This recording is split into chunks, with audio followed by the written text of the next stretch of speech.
Hi, everyone, and welcome to this workshop where we envision climate success and consider our next steps. My name is Peterson Toscano, and I am currently in South Africa where I'm recording this session. Now, this workshop, I've led it before plenty of times, particularly in business schools in the United States. Business majors and students who study entrepreneurship, they'll walk away from this workshop with a much clearer picture of climate change and with fresh ideas. And I find that religious leaders often approach the world and their work with a similar entrepreneurial spirit. As a result, people of faith who are seeking to understand their roles in a climate change world will find this workshop very helpful. Pursuing our passions in a climate change world is designed to engage your imagination as it stirs up your empathy. For this workshop, you will need paper, a notebook, a journal, and something with which to write. There's a really important reason for this. The physical mechanics of handwriting helps to spark creativity and imagination. Dr. Claudia Aguera writes, quote, "Recent neuroscientific research has uncovered a distinct neural pathway that is only activated when we physically draw out our letters."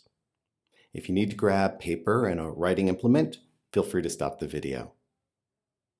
For this workshop, I'm going to walk you through some activities and some prompts and show you some short films. Whenever I ask you to do something, I will always provide examples of how to do it. So let's begin. The COVID-19 global pandemic. It upended our lives in almost every way. And today, the world is a very different place since lockdowns began back in March 2020. Likely, even today, you continue to see changes in your life. Thinking back through the pandemic and its impact on your life, consider the following prompts. How did you personally adapt, modify, and change in response to the pandemic? And how did you use your skills and talents to help others? Before you start writing, I want to share some answers from the BTS staff. Hello, Peterson and other friends. It's really nice to be with you in this way. And thank you for these excellent prompts.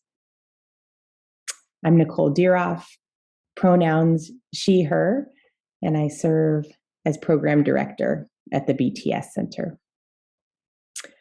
I remember very early in the pandemic when it was feeling quite scary to go to places like the grocery store, feeling like I was learning really good lessons on how to make use of what I have as compared to constantly thinking about what I don't have and what I might need.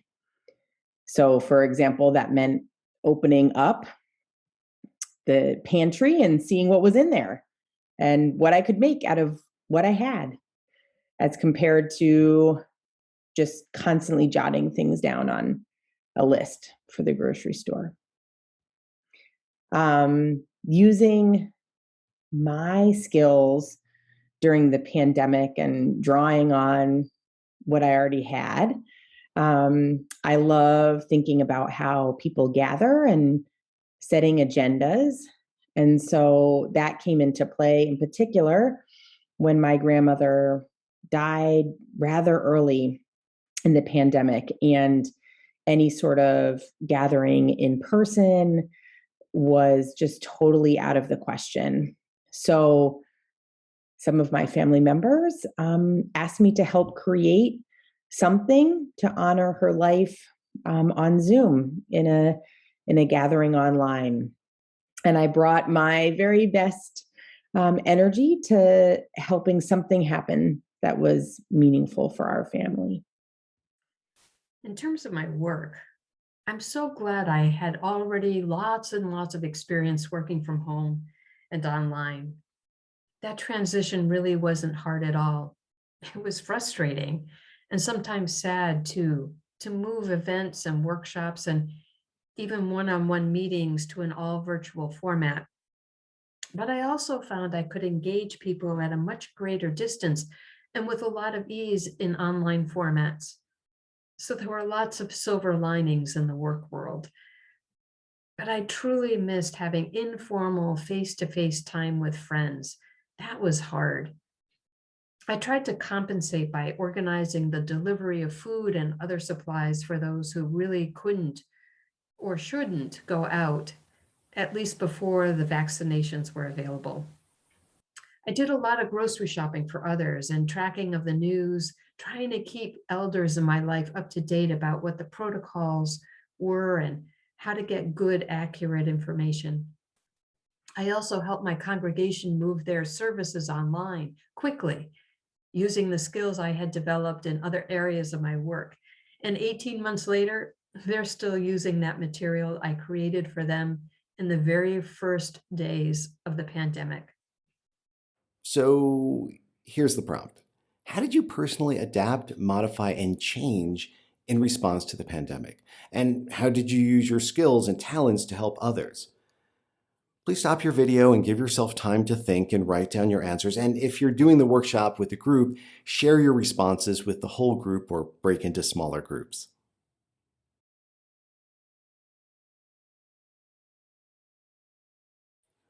I love this quote by Bishop T.D. Jakes. If you can't figure out your purpose, figure out your passion, for your passion will lead you right into your purpose. So with that, I'm going to share with you some of my many passions. I have lots of passions. Now, some of these may be considered trivial or shallow or silly, and others may be seen as profound. But to me, passions are passions, and I don't judge them as one being more serious than another. So, a list of my passions. One, I'm incredibly passionate about coffee. I'm sure you are too, or some of you are. Coffee. For me, coffee, well, the first cup is for medicinal purposes only, but I also spend a lot of time reading, researching, spending money on coffee and trying to brew that perfect cup.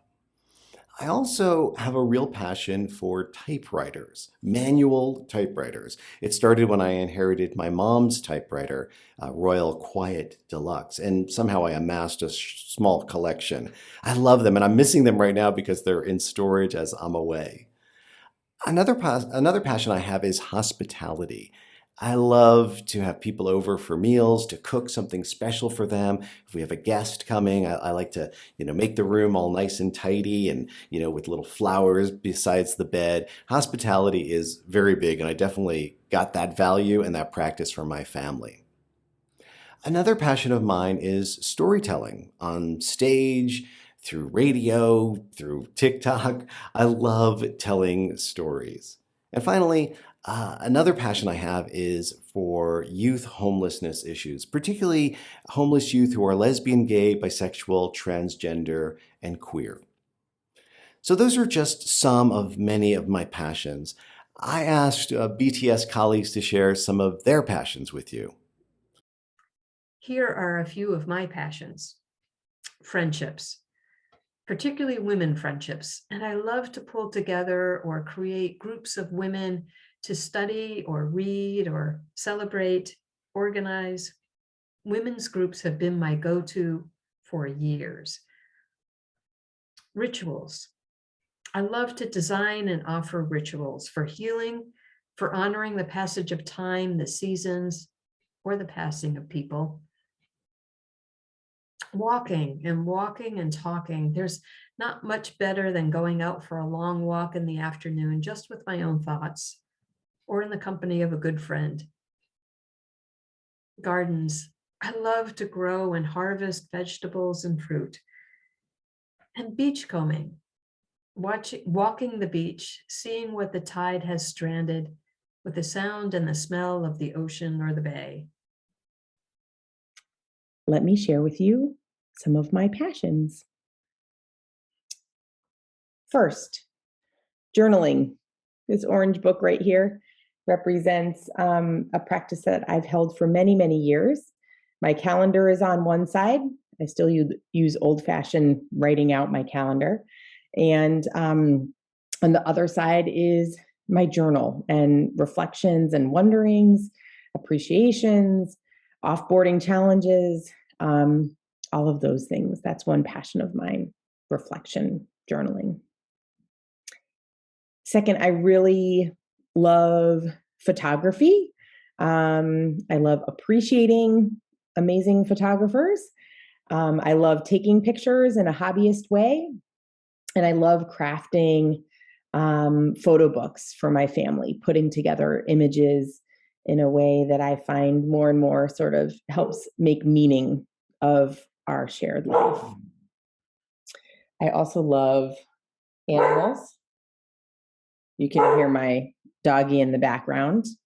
And we have a number of pets. And I really love sharing my life with creatures of another species. I also love good food at home or out at a restaurant, and really love meal sharing with friends and family and new people I'm getting to know. Sitting over a meal is just one of my favorite things to do. And last but not least, I'll share that I love water. I love the color blue. I was a swimmer starting at age like 6 all the way through college. And now living in Maine, close to the coast, I just adore visiting the ocean. So now it's your turn. You're going to write a full list of your passions. It is true, we have a shared passion about climate advocacy, but there's probably a lot more to you than that, right? So I want you to list all of your passions, or as many as you can. Write a full list. Don't hold back and write as many as possible. And to help spark like your ideas of like, what are my passions? Here's some questions that reveal your passions. 1, what captures your time and attention? 2, what do you spend your money on? That reveals passion. 3, what would you miss if it were gone? And 4, what are issues that move you to action? So considering those questions, write a list of as many passions in your life and don't hold back, don't judge like, oh, that's not really that serious. Write them all down. So please stop your video and give yourself time to think and write your answers. And if you're doing the workshop with the group, each share 5 of your responses with the whole group or break into smaller groups.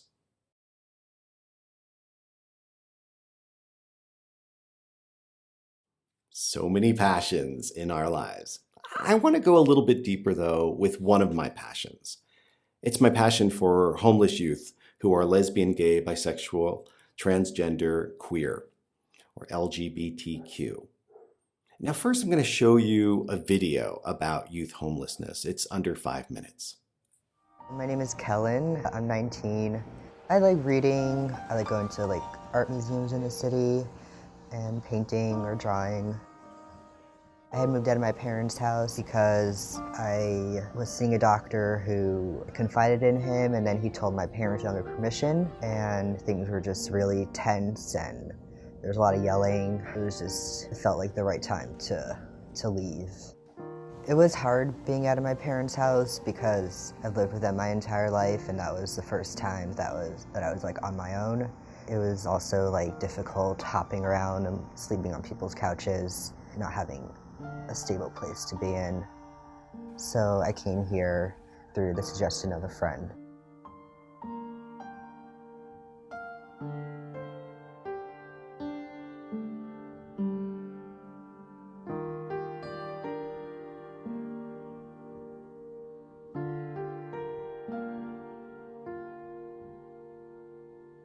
The Ali Forney Center is the largest organization in the United States and in the world dedicated to homeless LGBT youth. We primarily focus on providing housing to young people who have been kicked out of their homes because of homophobia and transphobia. But we have a really broad array of services to really help young people be healed. I mean, to help them be safe, to help them get off the streets, but also to help heal them from the harms of homelessness and rejection. The genesis of the Ali Forney Center is the death of Ali Forney, which happened 20 years ago. Ali was a a gender non-conforming homeless youth who, at the age of 22, was murdered back in 1997. At that time, there was no kind of safe shelter in New York City for homeless LGBT youth. I don't think at that time there was any kind of safe shelter for LGBT youth in the entire country. We're living in a time where more and more people feel free and able to express themselves as being LGBT. Unfortunately, as much as the acceptance is growing, there are still many people in every society who tend to be very hostile to LGBT people. When your parents are like that, it is very unsafe to come out of the closet when you're a teenager, when you're still reliant on your parents for economic support. So what we see happening all over the United States and all over the world is that more and more young people are coming out of the closet, and unfortunately, huge numbers of them are being rejected by their families and forced into homelessness.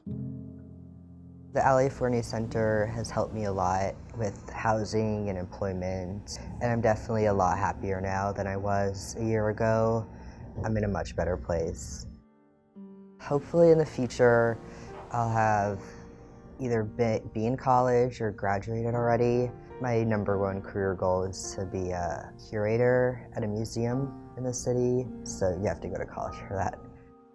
My relationship with my family now, it gets worse and better. My mom right now is pretty good, we text every day. I'm not talking to my dad currently because things are kind of difficult with him. I don't feel comfortable going back to their home at this point. I want them to know that I'm okay, as okay as I can be, and that I'm doing well, and this is not a phase, and I'm happiest in this form than I was before.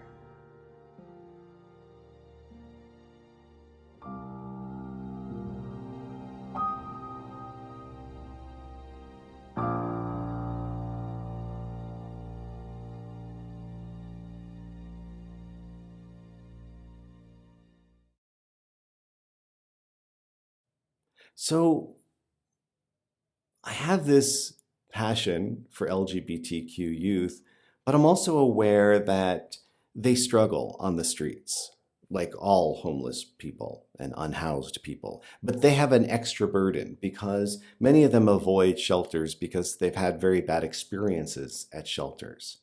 So they're already vulnerable, but they're even more vulnerable because of the discrimination they experience and the fear of discrimination. So as someone who is aware of the impacts of climate change, I'm wondering what happens when the storms come? What happens in extreme heat, extreme cold? Where do these LGBTQ plus youth go? So with that, I want to make some connections. And it's doing this in part to model for you how to connect our passions to climate change. So I already have this passion for climate advocacy. How is this passion possibly connected to my other passions, particularly LGBTQ plus homelessness? Well, how is this a climate issue? As I've already identified, well, they're already spending more time on the street than most youth. Well, then that means that they are more vulnerable when extreme weather events come. I have this other passion, storytelling. How can I use storytelling online, in person, through radio, in a workshop, to raise this awareness about LGBTQ homelessness? And what about my passion for hospitality? How can I extend hospitality to LGBTQ plus people seeking shelter? How can I use this passion to support homeless shelters, to volunteer my time, to give money? So that is one way of taking some of my passions, LGBTQ homelessness, storytelling, and hospitality, and connecting it to a way of addressing climate change. I'll give you another example. My partner, Glenn, and I, we love camping. We spend as much time as we can camping. And this is the thing, if you know how to camp and if you've got the equipment, you can live without electricity for 3 days, a week, 2 weeks, you've got skills. These skills are really important in a climate changed world because the reality is, with more storms, extreme weather, stress on the infrastructure that exists and on the grid, we're seeing people living without electricity for longer and longer periods. If you have camping equipment and if you know how to camp, not only will that help you and your own family, you become a resource for your neighbors, for your friends, for people who know you. You can teach them these skills so that they're better equipped for times when we're living without electricity. I have some friends here from the BTS staff who are going to provide some other examples of how they connect their passions with climate change. Women are going to be a big part of the response to climate change because women are caretakers and caregivers, and they are also at the front lines of the climate crisis. Think of women who walk miles to find water or fuel for cooking. As those supplies shift or disappear, think of women who are tending to elders and children with less and less access to resources. But also think of women as creative, adaptive, resilient, organizers, survivors, matriarchs. I know the gifts women bring to the climate crisis because I've seen those same gifts rise up and address all manner of crises. I know I will be able to use my organizing and networking and relational skills to bring women to the fore as we face climate devastation. I also believe we will need to find new, non-fossil fueled ways of transporting ourselves in a climate changed world. And I am sure walking will be one of those modes. It's good to remember we were designed, evolved to be walkers, and that both cities and rural areas are made for walking. I can imagine myself and others paying more attention to the walking score for where we choose to live, and the ability to walk someplace influencing the design of our towns and neighborhoods. I want to reclaim the streets with our walking and can imagine being a leader in that. And that, in turn, those streets will become safer, more interesting, livelier, and healthier. So I've gone deep thinking about my passion for food and meal sharing, thinking about how this could play out in a climate changed world. And one of the things I feel like we're being called to is to think more about where our food comes from and where it goes, and building a localized mindset. So in my household, my husband has often been the one who has led the gardening efforts, and I can imagine sharing that more. Myself and our 7-year-old son, working to find ways that gardening is a family activity as we see that we can grow things right in a plot in our backyard. I also am imagining really learning more about composting and where our food goes when we're done with it.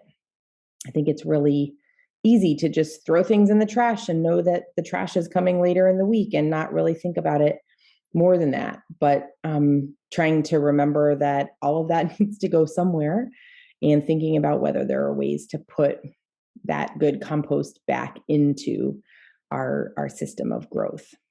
So I'm intrigued to learn more about those things, to find out ways that those kinds of adaptations could make a difference when it's really important to be living closer to our home, more invested in our land.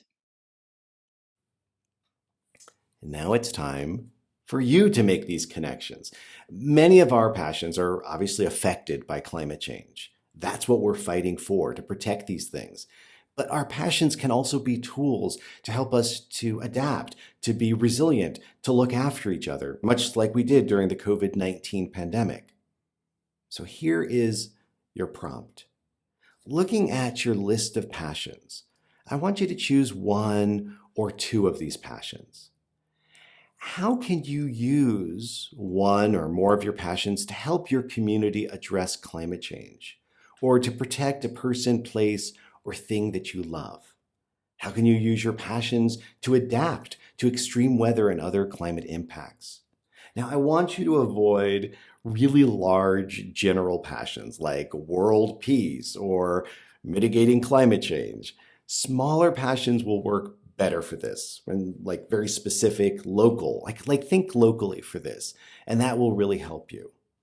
I want you to spend 5 or 10 minutes writing, drawing. You might even want to move around your house or outside and consider your passion or passions in climate change.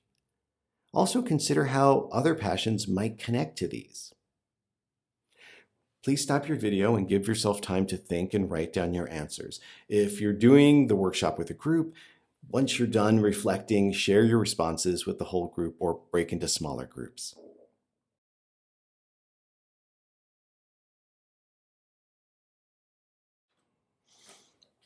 Okay, now this is the part of the workshop that I really, really love because now we bring it all together. How do we imagine a better future? Well, that can be challenging sometimes. Well, to help you with this, I'm going to show you a short video that I created with my friend Sean Digg. It helps us imagine a world without fossil fuels. You know, we live with it, we hear it, we smell it, we feel it. It's like we don't even notice it after a while. But in this video, Sean invites us to use our senses to engage in a new world, a different world, a future world. When we talk about what the future looks like in climate change, we often talk about all the bad things that happen. And that's important. That's an important part of the story. But it's important to think about how the world would just change. And a lot of these are good changes. And to really think through kind of all of our senses about what that would be like. Just imagine this whole new world. You walk out your front door. What would actually look different in a world where we've gotten off of fossil fuels? Like, as you look around, as you look at homes, what's different about them? How are they different than they are today? What's in your driveway? How's that different? How do you get around? What do you see in the world that you didn't before? And what's missing? And not just what you see, but engage your other senses. What does the world smell like? What smells are missing that were there before? What do you smell that you never could before because it was covered over in pollution?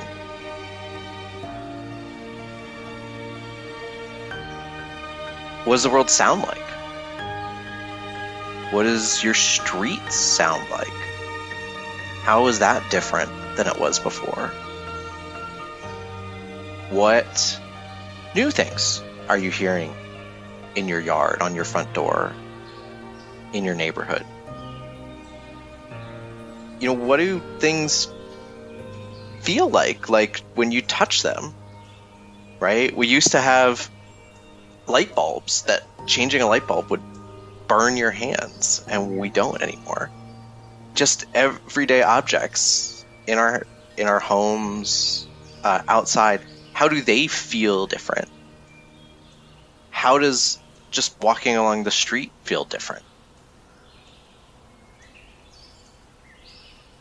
And how does that make you feel? What are the things that we have gained? What are the things that we have lost?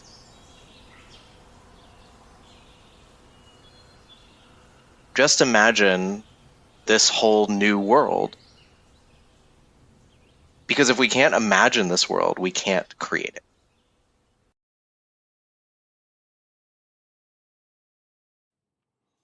We're now about to do a little time travel. I love time travel. It really helps me to think about the future by just going there, right? So we're going to travel exactly 10 years from today. So whatever today's date is, add 10 years, this is where we're going. When you arrive in this world 10 years from now, there's a couple things you should know. This is what's happened. We have begun a full transition to a cleaner economy, a cleaner environment. We have transitioned away from fossil fuels, and the vast majority of our energy comes from sources that are clean energy, that do not pollute. We're going through a period called the Great Transition. So that's good news, right? Things have moved along. The challenging news is that even though that we've made this big choice and we've shifted dramatically, the impacts of climate change have intensified. We're seeing bigger storms, droughts, sea level rise, people being displaced for short periods of time, long periods of time, migration, humanitarian crises in different parts of North America and around the world. So, this world of the future, cleaner energy, but greater impacts of climate change. So you're going to take this trip to the future. Are you ready? All right. On the count of 3, we're going to begin our time travel. 1, 2, 3. Now, 10 years have passed. And your prompt is this. You're going to fill in these blanks. Now, I am X years old. How old are you now? 10 years have passed. And then here's your prompt. Back in 10 years ago, and then you write about the work you did 10 years ago and how you spent your time. Now, in the current date, write what your day-to-day looks like. And give an update about your passions and your relationship to them. And don't worry, I'm going to give you an example of how this works. So here we are. We met first 10 years ago when I led a workshop, and now 10 years have passed, and I am 67 years old. I know, I'm looking good for my age. I've been moisturizing. Now, you may remember, back then, I was still hosting Citizens Climate Radio, and I was also living in South Africa with my husband. Well, today, I am living on a farm in South Africa with my husband, Glenn. He is originally from here. At first, when we arrived, we ran a B&B and then a bookstore, but we kept hearing about stories of LGBTQ people in South Africa and outside of South Africa who needed safe places to live. So now, in addition to the Airbnb, we offer short and long-term housing for lesbian, gay, bisexual, transgender, queer, non-binary youth and adults. We also offer writing workshops and training programs in farming and in multimedia skills. Some of our guests contribute to a video series I produce about the lives of LGBTQ people on the African continent. Wait a minute. As I share this vision of our new life 10 years from now, my husband, Glenn, has a different vision of what our lives look like. It's a vision where it's not quite as ambitious. He said to me when I shared on my vision, he says, yeah, that's pretty ambitious, that what you're talking about. I don't know if our lives are going to be that full of activity in our late 60s. Maybe, maybe not. But the way he sees it, 10 years in the future, today, in 20 whatever, we're still living in our small town of Pennsylvania. And once a month, we host a special dinner. I cook and I make my best dishes. And around the table, we discuss lots of things that we're passionate about, including LGBTQ issues, homelessness, climate change. And at the end of the meal, we give people an opportunity to either donate money or get involved with some sort of cause. So, my future, his future, we'll see where they come together. So you see, you don't have to have the biggest plan in the world. See where your imagination draws you. And to help us get even bigger visions and hear from other people, folks from the BTS staff are going to share some of their future plans. Here we go. We are now in the year 2031. Not only me, but my family, my husband and son have really taken our love for food and gathering around food and found ways to commit to buying locally sourced foods. And we delight in our relationships with local farmers, and we have a much better sense of where our food comes from and who's raising it. We have changed our eating habits so that we eat more in sync with what's actually being harvested at any given time in the year. That we have created a meal sharing group. It's several families that come together, and we share recipes and we share resources, and maybe we even garden together. My son will be 17 years old. We are into cooking with teenagers. He invites his friends over and we have cooking nights. We will have created rituals around our food, the sources of our food, and the ways in which we share that food and honor one another in that. Maybe it even connects to our faith community in some way as we craft those rituals. Thanks for these great questions. Now, I am 72 years old. Back in 2021, I spent a lot of my time working, sometimes for money, but often not, trying my best to repair harm and build up people and places by using my creativity, spirituality, and imagination. And there was a lot of work to do. Our democracy seemed to be in a tailspin, and I remember particularly the talks of COP26, when it looked like the window to change was slamming closed. Our time to make a difference, to save our planet, was actually running out. It was a scary time. I was often distracted by the obligations of life, caring for an elderly parent and figuring out the logistics of day-to-day living, but underneath, I felt a growing sense of dread, of impending loss. Some people talked about it, especially my coworkers and colleagues, but others were unable or unwilling to really engage with the crisis of the climate. It was hard and sad, and I can't quite believe or remember how bad it was. Now it's 2031, and the world is both better and worse than it was back then. Better because there's no avoiding the truth of a climate changed world. The effects are being felt everywhere, and that's what's worse. Conditions are really deteriorating. But there's a clarity now. We know collectively what needs to be done, and more people are doing it. The justice work of the early 2000s that made way for authentic empowerment of women and people of color is finally bearing fruit. Women are holding positions of real power, and power with, not power over, the world over.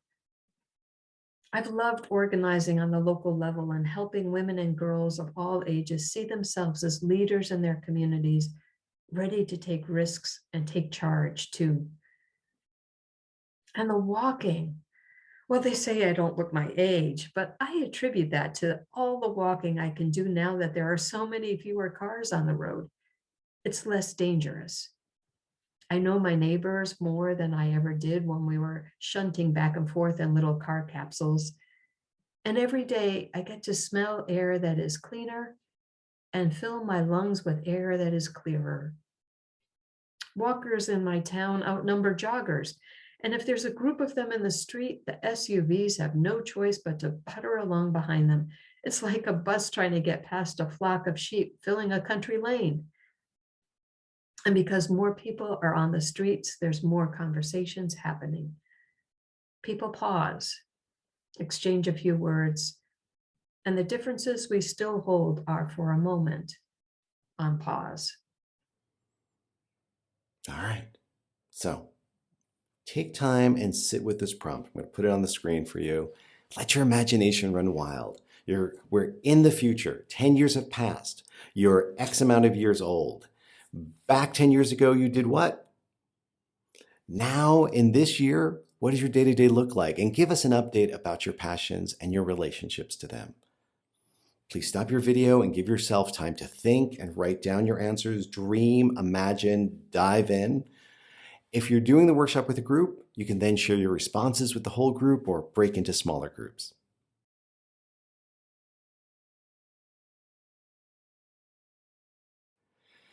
Hopefully, this activity of this future travel has gotten you energized and imagining. Sharing your discoveries and visions, these are important steps to making this future a reality. So this is what I'm asking you to do. Within the next week, please share your future travel reflection in one or more of the following way. This future life, you can read it to a loved one or a close friend over coffee or a special meal. You could write about it in a blog, a social media post, or a newsletter. You could perhaps include it in a sermon if you're someone who gives sermons. Maybe, what I would love is if you record a video telling us about your vision for the future, your personal vision, what your life will look like, so that we can share it with others in the leadership comments. You can write a story or a poem about your future life. And if you're visually artistic or you just want to try it anyway, draw a picture or create a collage that captures this future scenario. Taking what you've imagined to the next step by sharing makes it that much more real. In closing, I'm going to give you one last prompt, and hopefully this workshop has been very stimulating to you, so this prompt will give you a chance to capture a little bit of what's been going on in your mind. For a moment, write about any takeaways you have from today's session and any next steps you want to consider.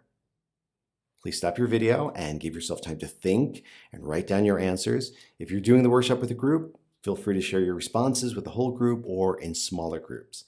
So you're going to write about any takeaways you have from today's session and any next steps you want to consider.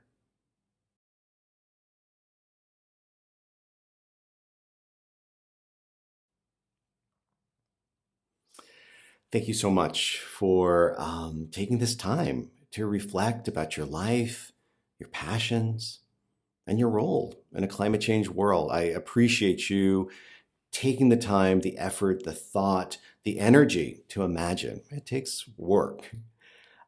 We would definitely love to hear about your experience. We have a simple Google form you can fill out, and then you can tell us about this particular workshop, ideas for other workshops, and other things you can share about it. And once again, on behalf of the BTS Center, thank you so much for being part of this Leadership Commons workshop.